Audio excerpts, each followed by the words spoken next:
Would you like to play some football?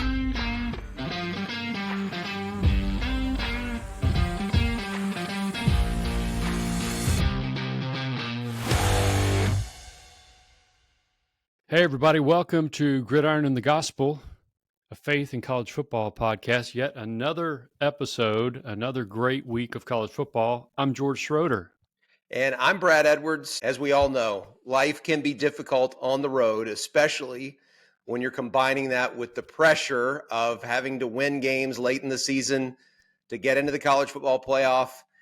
And man, did we see some road teams fall and a few others almost fall on Saturday. And George, it was the kind of day that if your team was not among the pile of carnage, it had to have been a really fun watch, just pretty much from the beginning of the day all the way to the end. Oh, no question. And it started, and we won't talk much about it, but it started, and we thought you could see the drumbeat cranking up out of our friends to the southeast when Indiana got thoroughly handled by Ohio State, especially when Ohio State tacked on a meaningless touchdown at the end, but even before that. And so the drumbeat was all set to start with, see, even if they finish 11-1, how could they be in ahead of, the 8th, 9th, 10th, or 15th place SEC team? And obviously I'm employing hyperbole there, but this 10-2 logjam that could have happened with the SEC about that. Yeah. By the end of the day, that was no longer an issue. And that drum beat is not even a little pitter-patter right now because of craziness that ensued. And I know you want to talk about a lot of different things, but Oklahoma 24, Alabama 3, nothing freaky about the win. They just dominated defensively. It was crazy. And we'll talk about that. Florida 24, Ole Miss 17. I know we want to talk about that. Auburn 43, Texas A&M 41 in 4 overtimes. Then late night in the desert, Arizona State 28, BYU 23. A crazy chaotic finish. And by the way, a little bit earlier in the day, Kansas set the Dion apple cart 37-21, playing in Arrowhead Stadium. It was a Kansas home game. They're not playing in Lawrence. They're not playing in Lawrence this year because their stadium is under renovations. But just, I think you called it carnage. There's no other way to say it. Or moral of the story, play more FCS teams in November. That would be the moral of the story. And I'm kidding. But we all know that we've seen that traditionally happen. And Tennessee, in fact, they didn't play an FCS team, but they played UTEP and handled them. And it's just the way Georgia played an falls. FCS team, and they handled them. And those were basically the only two SEC teams that didn't sweat. But a week ago, Alabama played Mercer. They played Mercer, and then some of these other teams. So they're still doing that. It's just that it's one more. I don't know. It's just that just something funny to say. So I know you want to start with what happened in Norman, and I think it was as shocking to everybody as it could have been based on how we'd seen both teams' seasons unfolding.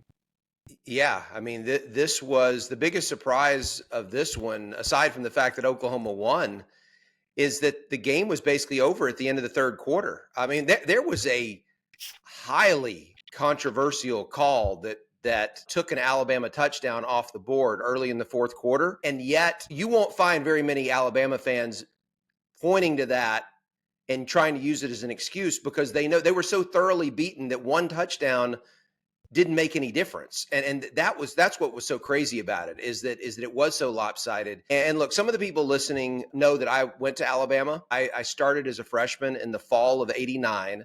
So that was my first football season on campus. And I would say I have seen pretty much every Alabama football game since 1989. I know there are a lot of people out there that go further back than that. But what I can tell you just from watching that game and then thinking back through all the other ones I've seen, the only thing that I can compare it to, as far as it being a game where you went in with a pretty good knowledge of who Alabama was, who the opponent was, because they had both played a lot of games. Alabama was a solid favorite, expected not just to, maybe win, but definitely supposed to win, and then got absolutely thrashed. The only other game I could think of that was similar was the 1991 Fiesta Bowl. So it was the end of the 1990 season when Louisville, led by Browning Nagel, Alabama made Browning Nagel into a first-round draft pick of the New York Jets, of course, of all teams. It was an absolute, like, just blowout that nobody saw coming. And that's what this was. But the reason I'm saying all this is like this was just unheard of. I want to say it was 20 years since the last time Alabama had failed to score a touchdown in a game. Well, actually, no, that's not true. That's not true. Their field goal came as a result only of a short field after an Oklahoma turnover. Yeah, that's how they got the field goal. Well, no, it wasn't a short. It wasn't a short field. They actually had a couple of long passes. I mean, okay, most of their passing yardage for the game, I think. You're right. That's right.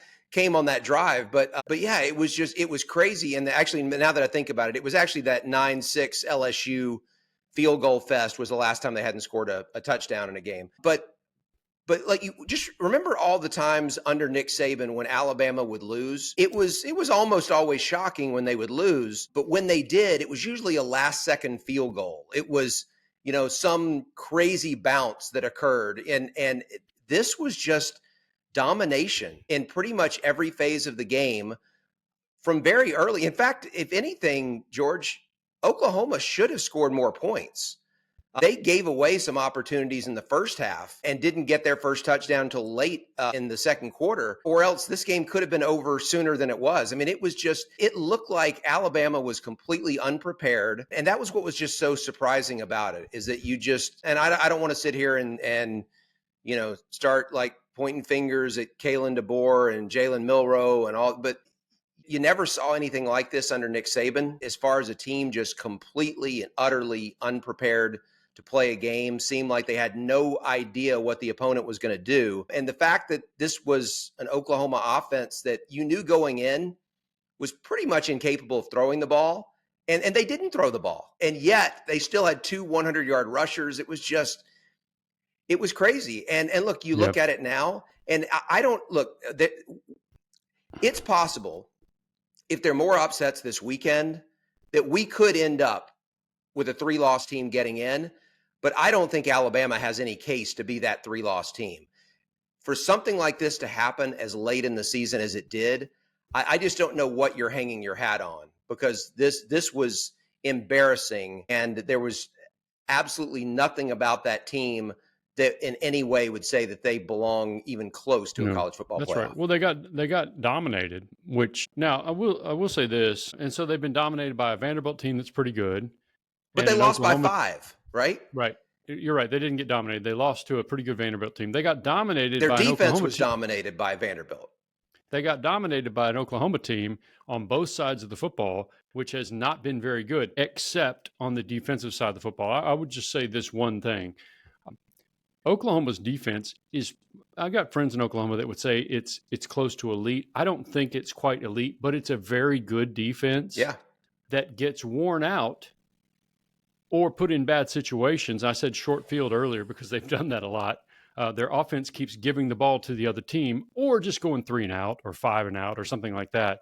And so they keep getting, they're on the field all the time, and often in adverse situations, they end up giving up yards and points, and they still almost beat some teams, but they don't. It's not a very good team, but their defense is really good. And real quick, check out the irony of Oklahoma, which was up until a couple of years ago, one of the consistent staples in the 4-team version of the playoff because of how good their offense was. And the reason they were never going to win a national title is because they couldn't stop anybody at any time. Yeah. Their defense was like tissue paper after it's wet. And now they've got a defense that can stuff people. And if they just had a credible offense, and that's what the friends of mine in Oklahoma are going, oh my goodness, our guys finally got a good defense and we're wasting them. But I say all that to say is it's one of the better defenses, I really believe, in the SEC. You just don't see that on the scoreboard because of how bad their offense is. And last night, the offense coughed the ball up the one time, but they didn't cough it up anymore. And the defense had a couple of key takeaways, which takes you back to Milroe and Alabama, and set the offense up for a quick score, and then scored themselves. The defense scored themselves. And so it was, it's not chopped liver. There is some talent on that roster, that Oklahoma roster. especially on the defensive side of the ball. And you are in Norman, but but that's a game. I didn't think Alabama had to blow them out. I know what the expectations were, but that's a game. If you're a playoff team looking at this Oklahoma team, there is no excuse. There's no apology to make. If you can't win that game, you shouldn't be in the playoff. Right. But if you get thoroughly dominated on both sides of the ball, just whipped, and that is what happened, I don't even want to hear any more talk. Now, we inevitably might, but we shouldn't hear any more talk about Alabama being one of the SEC teams that could be in the playoff. And this all comes down to where the selection committee ranks these teams on Tuesday night. If Alabama is still ahead of Ole Miss, if they are ahead of South Carolina, then maybe Alabama would be the team that would back in if they're able to beat Auburn. But I don't think they should be. I mean, because to your point, George, when you look at what Oklahoma, forget the record and how they got there, just look at what's on the field and the injuries that Oklahoma was dealing with, just the kind of the shell of a team that was out there compared to the Florida team that beat Ole Miss, the Auburn team that beat Texas A&M. To me, those teams is a lot more excusable for Ole Miss or A&M to lose in that situation, because you had a team that had played some games against better competition where they came up short. You knew what they were capable of on a good day, right? There's a reason that Alabama was a much bigger favorite than either Ole Miss or A&M was. It's inexcusable. Absolutely inexcusable. I know we want to talk immediately about Florida beating Ole Miss 24-17.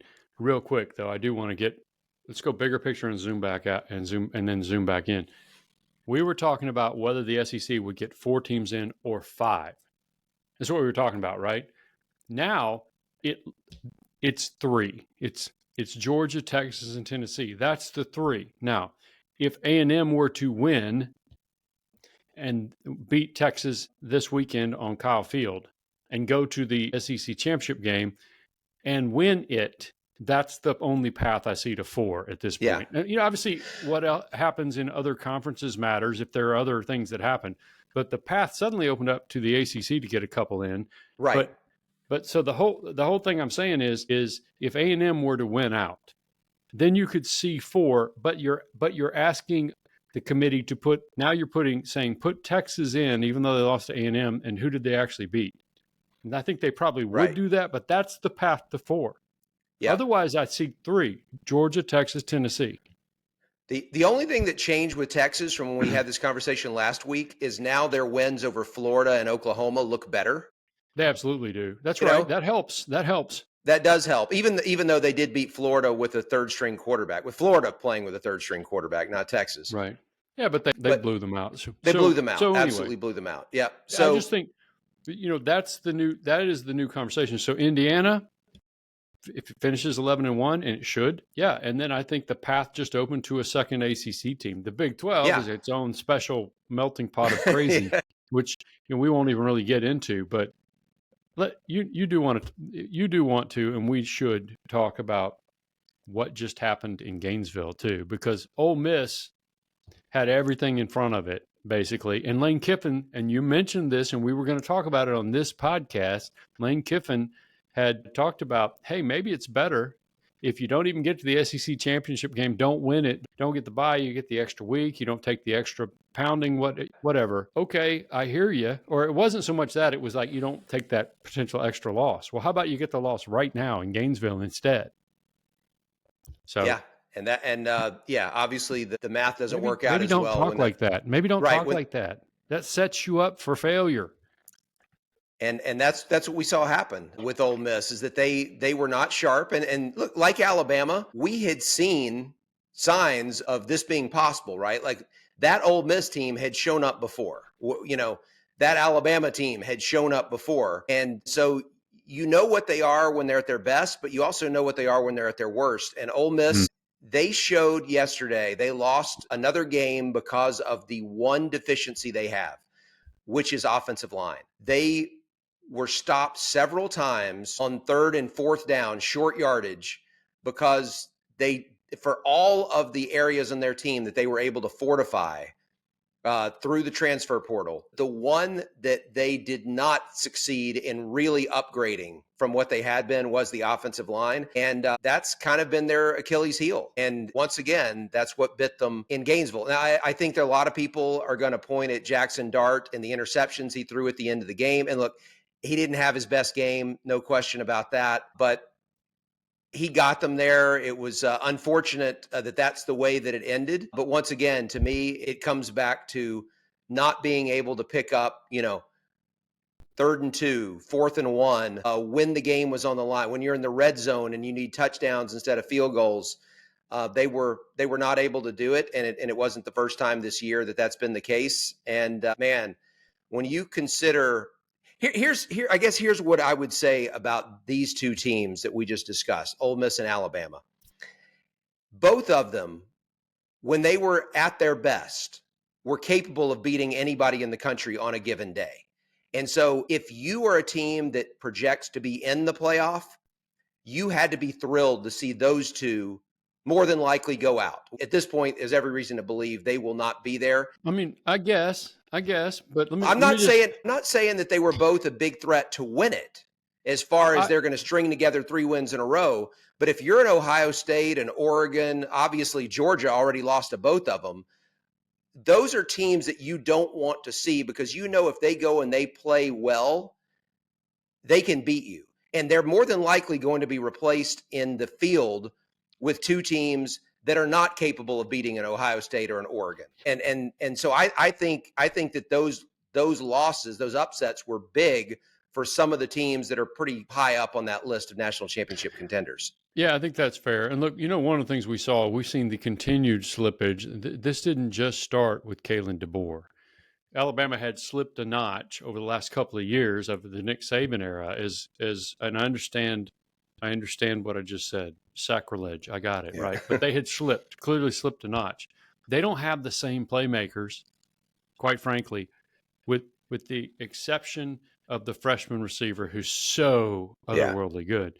They don't have the same playmakers they've had in the past offensively. Milroe has not developed in his second year as a starter like you thought he might, and you thought that the Kalen DeBoer offense they could tweak some things and really help it work out. It just hadn't been there. It's been very hit or miss. He's been a whole lot more like he was last year, where he can make some spectacular plays, including that touchdown pass, which was a great pass and a greater catch that we were talking about that got called back.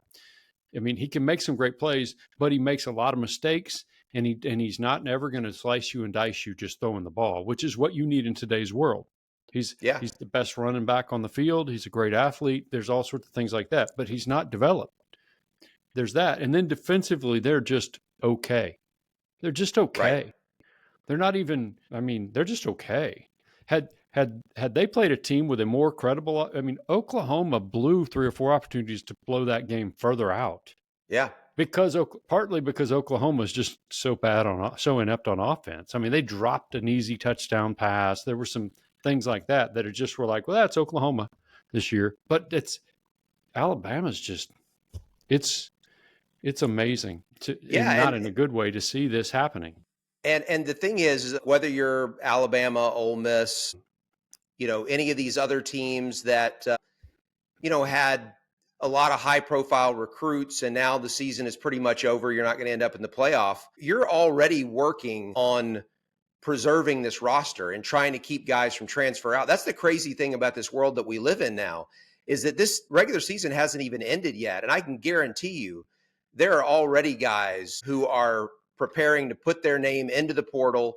I'm going somewhere else next year because of this or that. And I would assume after next Saturday's games, all these teams that are not playing for the conference championship and are not going to be in the college football playoff, you're going to start to see all sorts of announcements. And it's just kind of crazy for some of them how quickly you go from being a playoff contender, if not a national title contender, to just hoping to hold on to a lot of your best players so that you still have a team or a roster in place to give you a chance to do it again next year.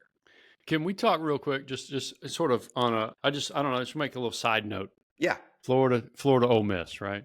There's so many little layers, real and not real, but little layers to that matchup. Okay. people thought Billy Napier was on the hottest of hot seats. And 2 or 3 weeks ago, Scott Strickland, the AD, said he'll be back next year. Then they went out and got drilled with the third string quarterback, drilled in Austin by Texas, right after that. And you're like, oh, okay. But then they win that game against Ole Miss. You know who Florida has been talking about? Florida fans have been talking about the only guy that we want to take this spot that we think is about to open in our coaching staff. Billy's going to be gone. Is Lane Kiffin. Yep. And one of the things that was like earlier in the year you're talking about is, all right, we think Lane Kiffin. A lot of people think Lane Kiffin might have his eyes on that. But if Ole Miss goes to the playoff, that's going to kind of make it hard to hire him. Right? You can't really hire him. That's how that works. And so you may have to go get somebody else if you indeed were to get rid of Billy Napier. Well, here's what's funny. You're keeping Billy, and that's a huge program win, by the way, as he's trying to rebuild the Gators. Now, whether he can do it or not, I don't know. That the jury will be out on that for a while. Huge program win, but he just knocked Lane Kiffin out. More than likely, barring complete and utter chaos, as we just said, Ole Miss is not going to sniff the playoff, and Lane Kiffin would be available if interested on both sides. Just think about all the little subplots and sublayers, real or not, that were part of that game. Yeah, I mean, at this point, Florida, I don't think Billy Napier's going anywhere because not only have they beaten LSU and Ole Miss the last 2 weeks, remember, they took Tennessee to overtime in Knoxville. That's right.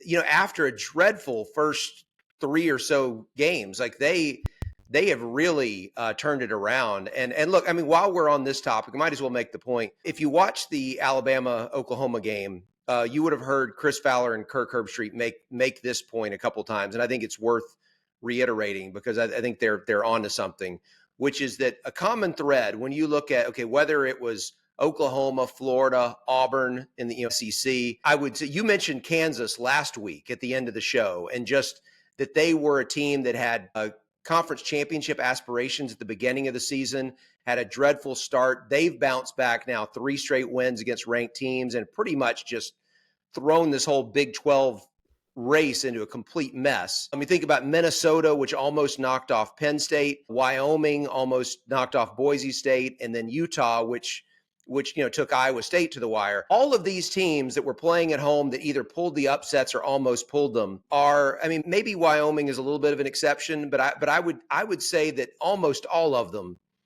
had aspirations that were much bigger at the beginning of the season than what they ended up being faced with going into this weekend.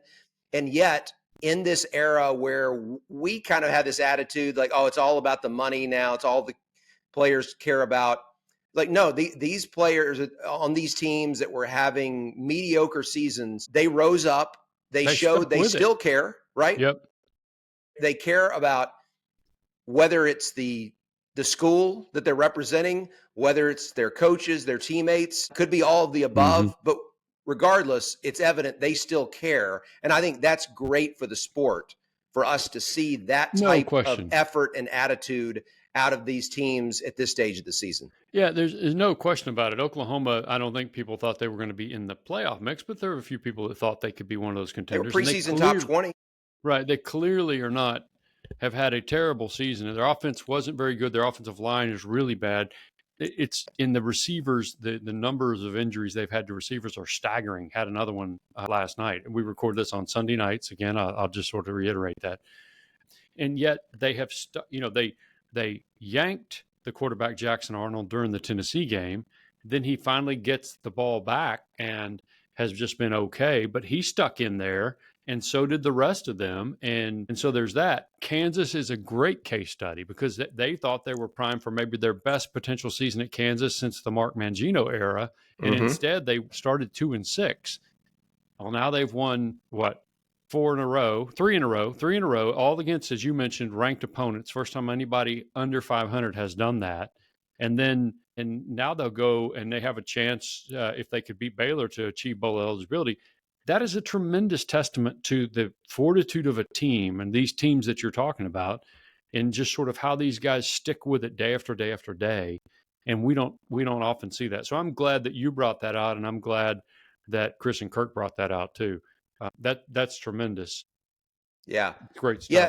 Last thing before we move on from this category of games, if what I saw is correct, after all of this chaos in the Big 12, we are now looking at Arizona State and Iowa State, I think, are the two that are in control if they win, that will be in the Big 12 championship game.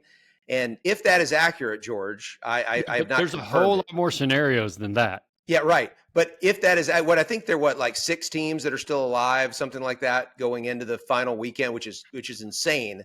But I was just thinking about our competition and how you had already written off Iowa State as having any chance to get in the playoff, and here we go. I mean, two wins, and Iowa State might be your Big 12 champion.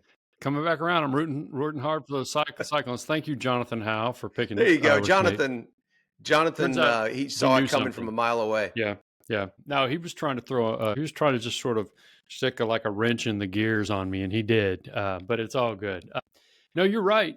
All right, so I do want to bring up one thing. I mentioned earlier that the SEC went from talking about 5 teams, maybe, and it was probably more likely going to be 4, to 3. Georgia, Texas, Tennessee would be the 3 you'd think, okay, these are the most likely to be in now, probably. But when you were talking about 4 teams would get in, the one that would be out, the odd team out, was Tennessee. Yeah. Last week. And all of a sudden, they're in. It's solidly, a little bit, apparently. Yeah, solidly in. I mean, I would think now, you'll just have to beat Vanderbilt. Yeah, which that is no given, as we figured out, right? But this year, and by the way, after Saturday, why would you trust anything until you see the final results go up on the scoreboard, right? But I've just got to tell you, this last weekend is why we love college football. Part 7,632,522, right? I mean, this is why we love the game. Unless you're a fan of one of those impacted teams, and I understand that, but just in general, this is why we are glued to our couches, or we go to games and we watch them on Saturdays, and then we scurry back and watch them in whatever form we can, because these kinds of things can and do happen. And it's what makes the game so much fun. It's so zany. That's why you and I love it so much. Just tremendous stuff. Yeah, absolutely. And George, we had talked before about the playoff and the seeming amount of parity that we have this year. And I think we just saw another example yesterday of just the margin for error for these top teams being reduced by the fact that they don't have the depth they used to have. That's right. Because of parity the transfer really rules. And so look, I mean, it's very easy to sit here and say, I think it's pretty evident if you're watching, the best teams are not as good as they were in recent years. Absolutely. And that's okay, because I think that's what makes this thing seem more interesting, at least, as we get into this stage where we're just a few weeks away from the start of the playoff. You're exactly right. And I'm glad you brought that up too. By the way, part of that is because of the big mess with both the combination of NIL and free transfers, right? Yeah. And they've got to figure out ways to sort of not have the mass turnover over and over again. And they'll figure something out that'll be workable. But the fact that that this new era it means you don't sit on the bench anywhere, but you don't sit on the bench. Now, it's done a lot of bad things, right? You don't sit on the bench and grow and develop and get your shot and then go and really develop. You just go to the next place. But especially at these powerhouse football teams, they would stock people 3 and 4 deep. Alabama, we used to joke, and would replace people like shark's teeth in season and certainly from season to season. And that's what Georgia would do too. So Alabama, never even mind, but Georgia, Ohio State, they're not as good as they've been. Yeah. It's funny to me that the one year that the SEC is actually as deep as we always hear that it is, because they've always had a couple of elite teams, that these 2 teams and maybe 3, 2.5 could win the whole thing. And one of them usually does. But we always hear that everybody else is really good. Well, usually there's a pretty good gap between those elite teams and everybody else, and it's a lot of muddy middle is what it is. The one year it's actually so deep that chaos ensues like we saw yesterday, and every game is really a snake pit, is also the day, you get this utter chaos. It also means that you don't have anybody that's truly elite. Now, Georgia may prove us wrong. Texas could prove us wrong. Maybe Tennessee could, right? Maybe that. And listen, if one of those three teams or somebody goes and wins the national title, that still doesn't mean they're elite. I just think it's just parity now. And maybe it's a 1-year deal, but it feels like it may be, as you're talking about, it's a result of where we are in college football.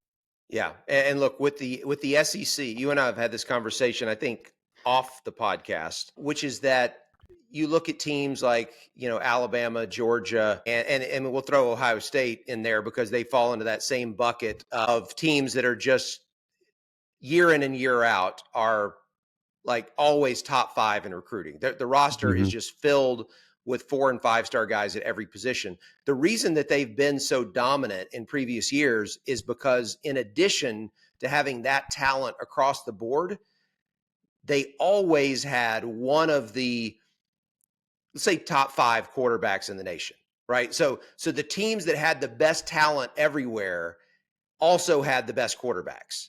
And when that happens, no one other than those other teams that are in that category are going to have a chance to beat them. That has not been the case this year in the SEC. Now, you might end up having some guys that, end up having, decent careers, go on to play in the NFL. But if you're just looking at what they've done this season, I don't think there's a lot of great quarterback play in the SEC. There's some good quarterback play, but I don't even know who I would say is the best quarter. I'd probably go with Jackson Dart, but I think he was probably the most consistent. But most of the guys that you would spend the majority of time talking about, they had some good games, but they also had some bad games, and their teams usually lost when they played bad. And that's why we are where we are with so many teams that have 2 or 3 losses, is because the quarterback play was not at an elite level. That's right. And, Jalen Milroe mentioned earlier clearly hasn't developed like you thought a lot of people projected he would. Carson Beck had seems to have come on lately. And so maybe that's a flowering, a blossoming, maybe that's what's going on with him. But he's been very, very inconsistent at best and not a game changer type of guy. And so, yeah, I mean, you're right. The quarterback play in the SEC has not been what we've seen over the last few years, certainly with the elite teams, but even with some of the other teams, they've had really good quarterbacks, and that's just not been that way. Quinn Ewers is playing well. He was set back by the injury. He's playing well. But not at a level where you would say, this guy is a star. Well, let's put it this way. Is there a Heisman candidate from the Southeastern Conference? I mean, of anywhere, and the answer is no. No. But there's most definitely not a quarterback candidate that you can even make a credible case for right now from the SEC, and that's where they have come from most recently, has usually been quarterbacks. Because that's how the Heisman usually works out. And look, that's true all over college football, really.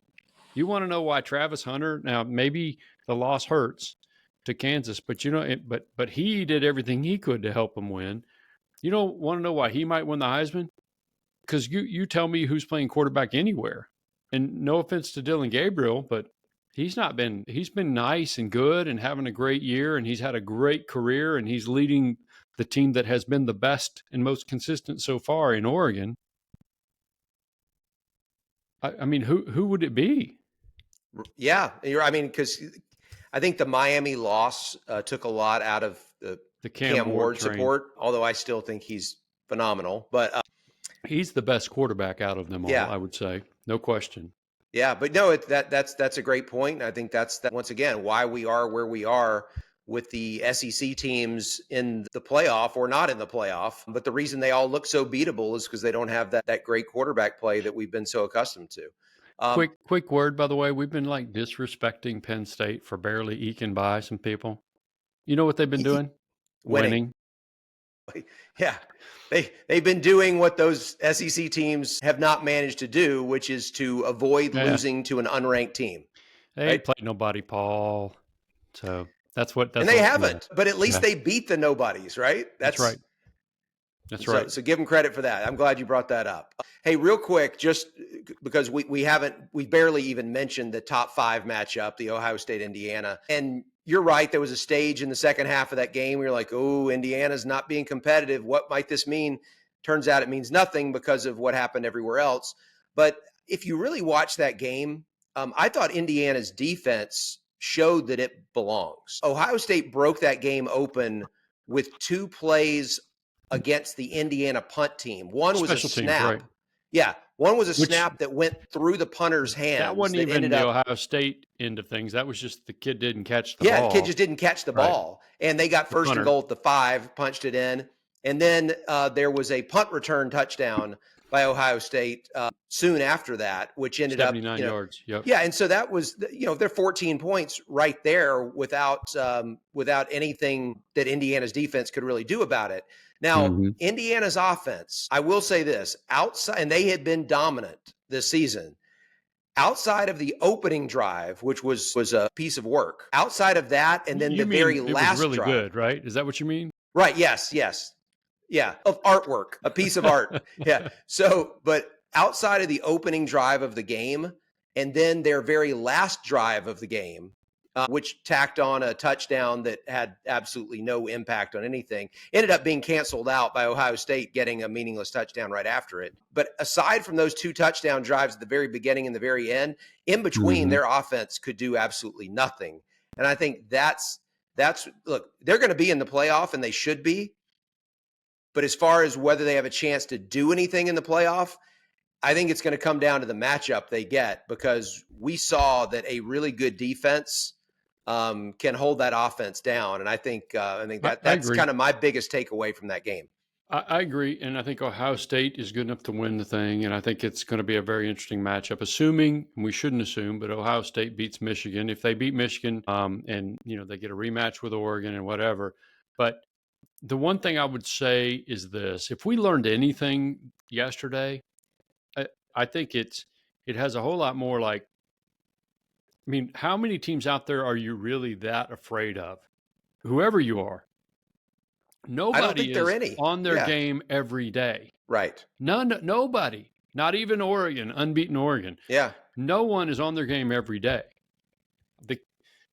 So, I think it's all going to depend on, it will depend on matchups, and there'll be some matchups that are better for you and worse for you and whatever. I get it for your team, but man, I think a lot of it is going to be who shows up that day in this matchup, whatever this matchup is. It won't even be like, oh my goodness, this team can't handle that team. It's going to be more like, well, this team has been really good in these games and not so good in these games, and this team's been the same. Which of these 2 teams are we going to see? And that's what makes this crazy this year. So, George, with that in mind, let's look at there are 4 games that I just kind of want to mention this coming weekend that I think could be final significant. week of the regular season, Brad. Yeah, hard to believe. Yeah. One reason or another, I think these are worth watching. One is South Carolina at Clemson, because I would say don't look now, but both of those teams have an outside shot, and neither one has a good shot. But if there are some more upsets, either one of them could get in. Now, for Clemson, it's really as simple as, Miami losing a game. Miami's at Syracuse, which is another game I have on this list for that very reason, which is that what we've seen out of Miami, I don't think it's out of the realm of possibility they could lose at Syracuse. And if they do, Clemson, it doesn't matter what Clemson does in this game. They're already finished with ACC play. They could get into the conference championship game and have a shot to get into the playoff. South Carolina, look, if there were to be an opportunity for a 3-loss SEC team to get in, I'm glad you're saying this. Aside from the possibility that A&M could get there by winning the SEC, right? And that's the only way A&M would get in. Yeah. But yes. Aside from that, I think South Carolina. Don't give Ole Miss another shot. Don't give Alabama another shot. That's right. Put South Carolina. Now look, and I realize as I say that, Alabama and Ole Miss both beat South Carolina, and that might be what keeps the committee from doing it. And I don't disagree with that either. But. Okay, but South Carolina, just from the question of who is playing best right now, South Carolina is. I mean, I don't know where I would rank them at this point if I were just to simply say, okay, who do I not want to play at this stage of the season? But they are very high on that list of SEC teams as far as who I wouldn't want to play, because they have just gotten better and better as the season has gone on. I think they deserve consideration if there's another upset or 2 this week. Yeah, if we're going to talk about 3-loss SEC teams getting in, if we get to that point, and it would take some things happening in other leagues, South Carolina is the one I would like to think about, and obviously they'd have to get there by beating Clemson. But it's neat to see the Gamecocks have that shot. It's at Clemson, so that's a factor. And the Tigers have largely played pretty well, other than that first game against Georgia. They're not And the Louisville game. They're not a great team, but they're a decent team, which is This should be a great game. Teams. Yeah. I'm looking forward to watching that one. And so you mentioned if a few things happen somewhere else, that maybe there's that possibility for a 3-loss team to be considered. One of those things is Notre Dame at USC. This is the last chance for the Irish to take a second loss. And I mean, if they were to lose a second game, they already lost to Northern Illinois. If they were to lose to a USC team, which is, what are they 5 losses at this point? I'm trying to think what they are. USC won its 6th game of the year last night against So they're UCLA. 6-5. So they achieved bowl eligibility. They're 6-5. So if they were to lose to a 5-loss USC plus the Northern Illinois game, look, as good as Notre Dame has looked over the last couple months, I'm not sure I believe they belong either. Somebody's got to get in. There have to be 12 teams in, but I think the case for Notre Dame takes a big hit if they lose that one. And then the last game is, for a spot in the SEC championship, Texas at Texas A&M. I think we talked about that a week ago, which is just, I mean, the atmosphere, even with Texas A&M's loss to Auburn, given that the stakes are still as high as a spot in the SEC championship game, these are in-state rivals who have not played each other in quite a while because of being in different conferences. A lot of bad blood there. This one, I think, like the South Carolina Clemson game, this is going to be entertaining, and I'm looking forward to this as well. So much going on with that game for sure. So, and that's 4 good games to watch, and pay attention, be ready to flip the dial or whatever it is you do now. Scroll through your screens because other crazy things could happen. So, I guess I would say I'm thankful for college football since to kind of do the Thanksgiving theme. We're going through the schedule, and we're not even mentioning the Michigan, Ohio State, or Auburn, Alabama games as games worth watching, because in the grand scheme of things, I mean, I'm not expecting there to be a whole lot. The Alabama-Auburn game could be good, but it just doesn't mean anything. Oregon, UW, Oregon, Washington. So here's the other thing, though. Even if Washington were to win, what does it do? It doesn't. I know, but I'm just saying. Anything, all I'm saying is we're not mentioning it. That's no, you're right. Oh, yes, as far as one that we're not mentioning. Yeah, it is weird because a lot of the games that we typically would have focused on in previous seasons this coming weekend are not really. I mean, sure, the Ohio State Michigan game is a huge game if Ohio State were to lose, but the chances of that, especially with it being in Columbus, are I feel like practically none. But that's why they play the games, right? Yeah, that's right. All right, let's go. Time for the picks. Why don't you tell us what we're doing here? Okay. We're almost finished. We're almost finished. This is the 11th pick. Yeah, the 11th pick for each of us now. We started, I don't know how many weeks ago that was. I guess it was 11, right? 11 weeks ago or 10 weeks ago, whatever it was. Sports journalist math here. Exactly. And each week we have selected one team that we thought would be in the college football playoff. And we have kind of built a roster, so to speak, of teams that we think will be in the playoff at the very end, adding one each week. And we have 2 more to add, and then we'll see who gets the most of the eventual 12-team field correct. And right now, neither one of us feeling very good about the Alabama pick. Absolutely. Let me just say this. Some of you guys are competing with us. If you are competing with us, remember to send your pick to us by Wednesday, especially this week. By Wednesday to gridirongospelpod@gmail.com. Gridirongospelpod@gmail.com. It's been fun to see you. Most of you guys are probably going to drill us, and we'll have to bow down to you. But go ahead. Yeah. Anyway, so go ahead. Yeah. So whoever wins, we will mention your name on the pod for sure. Might even have some lovely parting gifts. Right now, who's up? Is it me or you? I'll go. I think it's me. I've got Texas, Georgia, Alabama. Don't feel so good about that one. Ohio State, Oregon, Penn State. You mentioned earlier that when I had to miss the podcast on a mission trip, my reward was Jonathan Howe filling in and choosing Iowa State. Thank you, Jonathan. But maybe the Cyclones are going to find their way back. Still alive. Indiana, feel good about that. Notre Dame, feel pretty good about that. They got to beat USC. And I think they might even still be in. Boise State, I feel good about that. Now, they haven't played as well, by the way, recently No, against they teams that are haven't. not very Yeah. good, frankly, and that's under talked about. And if we start talking about how the rankings are going to go and who might get that bye, whether it's them or the Big 12, we can talk about that next week. Well, hey, there's also a discussion, George, that I've heard going on, not to get us totally sidetracked, about But should Tulane That's my fault. Tulane be ranked ahead of Boise State if they win the AAC? Quite possibly. Quite possibly. Yeah. My bad. I sidetracked us. So that's who I picked so far. So now you're taking Tulane, right? And I'm taking Tennessee. I've got Tennessee available, and I feel like I need to take Tennessee. Yep. All right. I'm with you, George. That's who I am also taking is Tennessee. I looked at this, and I mean, first of all, they just have to beat Vanderbilt and they're in. Famous last words, right? But at this point, given what's left out there, Tennessee seems like a sure thing for just winning that one game. You and I at this point are both missing a Big 12 team. Have you picked an ACC team yet? No, I have not missing a Big 12 team. Thanks to Jonathan, I have Iowa State. Oh, no, you're right. You do have. So you haven't picked an ACC team. I haven't picked a Big 12 team. So next week, I guess that's what we'll be doing. Once we know who's in the conference championship game, we'll be, flipping a coin and taking one of those teams to be our final playoff. Yeah, I may be in big trouble. I don't know, man. I don't feel great. But taken a. Yeah, I think I just took it. I think I needed to take a loss. I think I'm going to take it. Yes, I think I don't have enough room to get the ACC. I guess I do. I don't know. We'll see. That's enough. Okay. We'll anyway, I don't have to think about that. I'm going to eat some turkey and take a nap.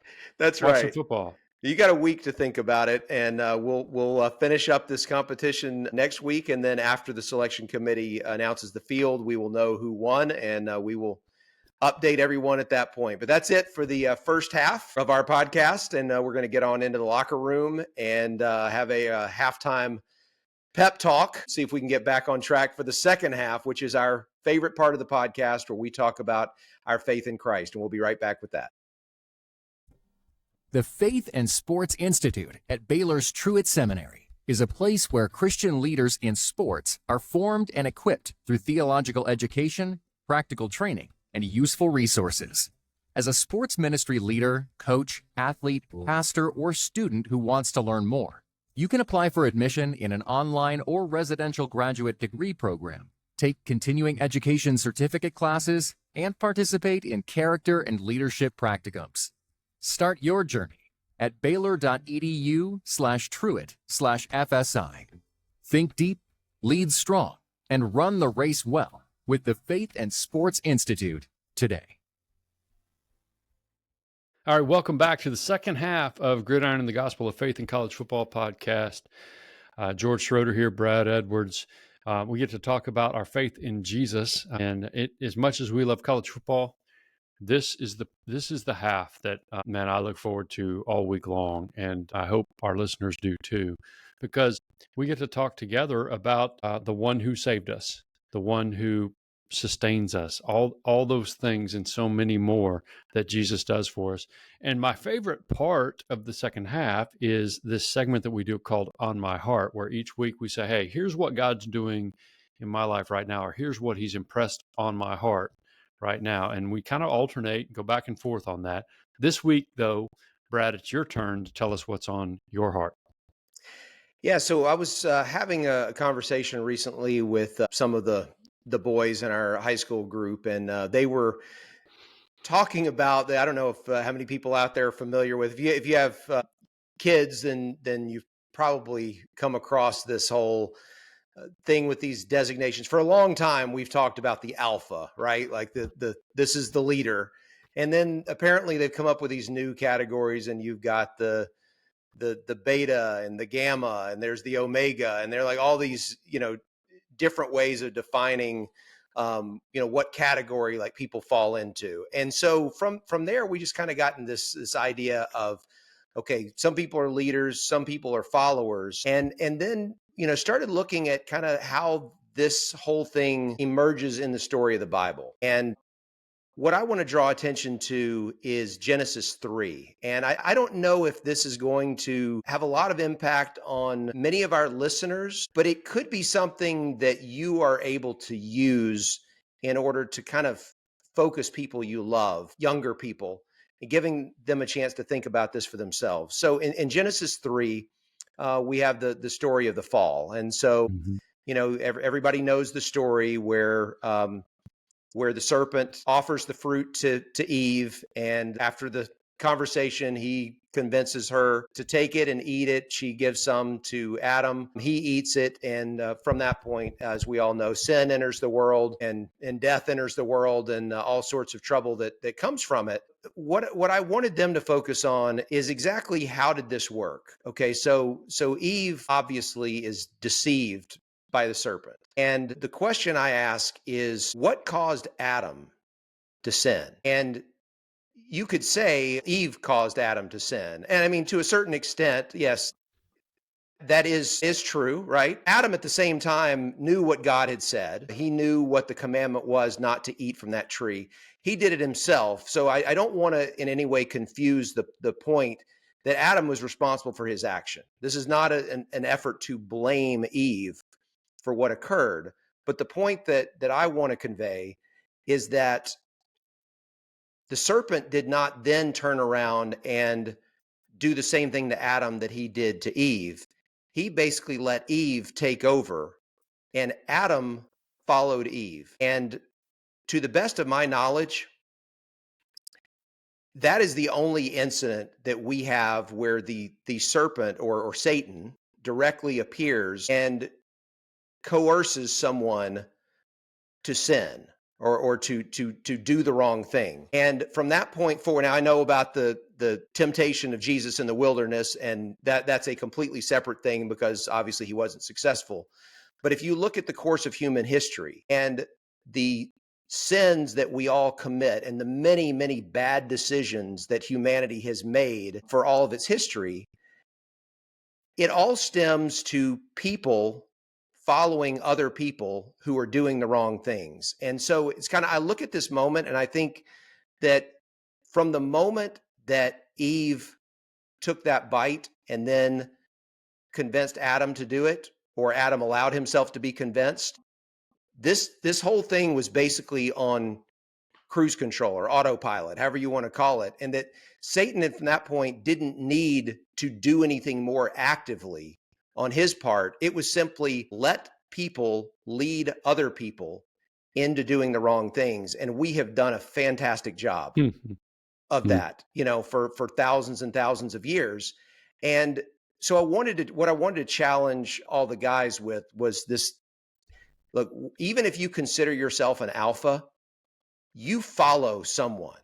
Like, Mhm. people aren't coming up with original ideas very often. Like even the biggest leaders out there, they've looked to other people as an example. And so what I ask them is to just take a very close look at what are the things in your life where you follow someone else's lead, and really, really look closely at who are you following and asking the question, why are you following them? And because this is where so many of our problems come from, is that we are trusting in and just kind of following in the footsteps of the wrong people. And look, we know we are all sinners. There's no person that you can follow who's not going to do wrong things. And so we don't obviously want to replicate all of the behavior of any other person. But there's just so many things that even though that there are people out there that are doing right. I mean, there are a lot of things that we should emulate, but at the same time, it's always being aware of kind of who are we looking up to. And obviously, at the end of the day, Christ is who we want to pattern our lives after.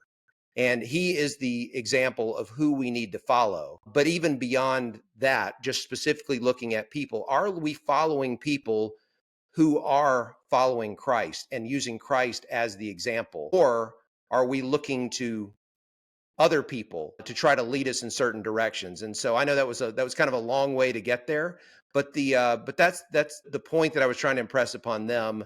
And that's kind of what's been on my heart is us just kind of taking a step back and just trying to analyze who has an influence on us?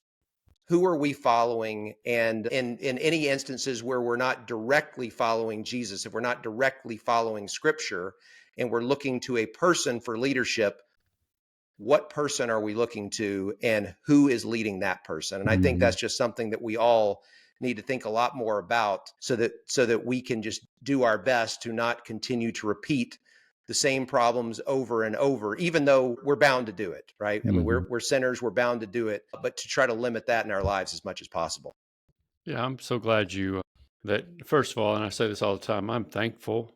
Lots of stuff that we could have done a Thanksgiving show had we wanted to, but I'm thankful that you teach and that you disciple these teenagers in your church. That is so cool. And there is such a pressure to follow all sorts of things and all sorts of people.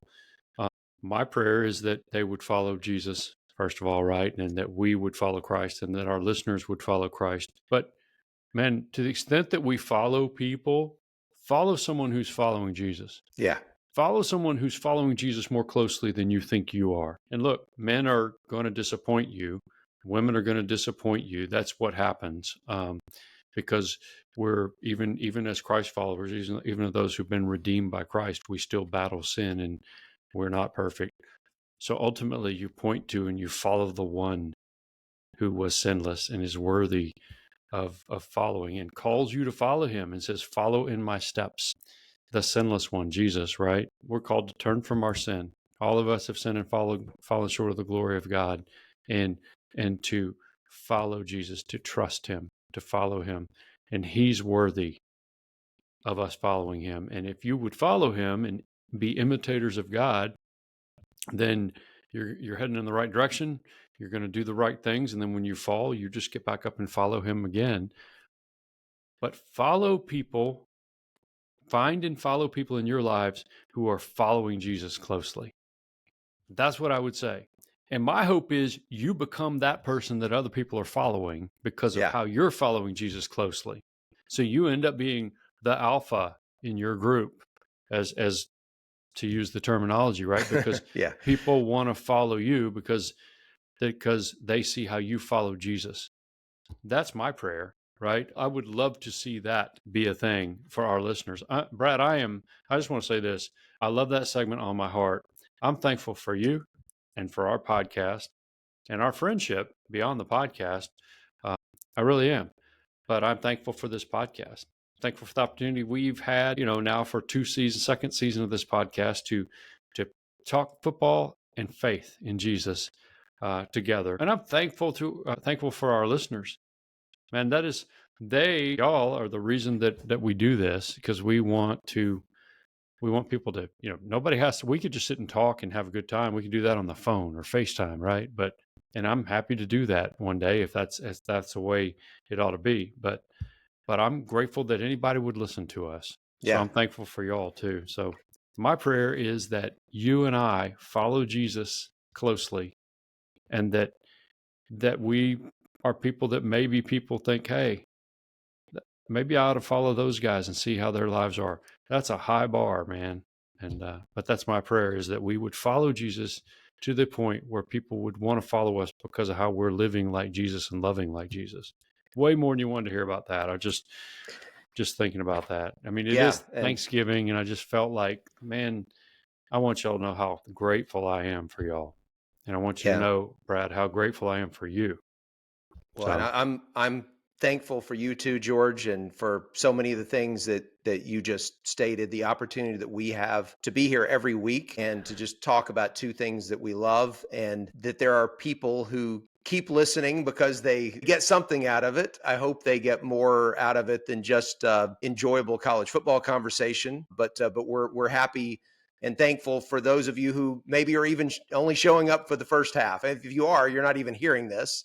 But we're thankful for everybody who's listening, but especially for those who are just kind of participants along with us in trying to build the kingdom, and at the same time are, going through some of the same things that we go through in life, where, maybe something that we say can help you in some way. And I know that if if you had a podcast that we were listening to, that we would be able to get some things from you as well. And so I'm just thankful, as George, as you said, that we have this platform and this opportunity to be able to talk about the things that we love.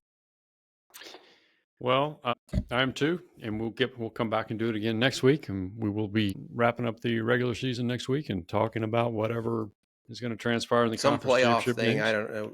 Is that still going to happen, the playoff? You think? Yeah. Or are they going to cancel it if there aren't enough SEC teams? Yeah, I'm going to leave that one there for you. So yeah, I mean, this is where it'd be a good time for me to say, if you have complaints, you want to send them to Brad Edwards and I'm kidding, but any kind of praise or anything about the show, it goes to gridirongospelpod@gmail.com. So, and I'm kidding. We want to hear from you guys, that's for sure. But we do need to wrap this thing up, right? So I would just say this, by the way, if you're listening to us on a podcast platform, we appreciate you. And that's how most of you guys listen to us. We know that. You can find us if you care and find our ugly mugs and the video at YouTube. Search for Gridiron and the Gospel, and you will find our YouTube channel right there. And you can watch each episode if you're a glutton for punishment. We got great backdrops. You'll like them. So check it out at some point. And you can also, as always, visit us online at the website, gridironandthegospel.com. And you can find us on Twitter or Instagram at gridiron_gospel. You can reach out to us individually on Twitter or X. He is at George Schroeder, and I am at J. Brad Edwards. And you can always email us at gridirongospelpod@gmail.com. And if you have anything that you would like to discuss with us, please reach out to us at any of those places and start a conversation. We love to have conversations with our listeners, so don't feel like we probably have other things going on and wouldn't have time. If you got anything, whether it's about football or faith, we would love to have a conversation with you. For sure. Be sure to rate, review, and subscribe if you're listening to us in your favorite podcast app. Just search for Gridiron and the Gospel. Follow the links on the show website. It really helps if you rate, review, and subscribe. So we'd love that. And if you'd like to partner with Gridiron and the Gospel, we'd always love to explore that. You can email us again at the email address, gridirongospelpod@gmail.com. And tune in next week for more Gridiron and the Gospel, a faith and college football podcast.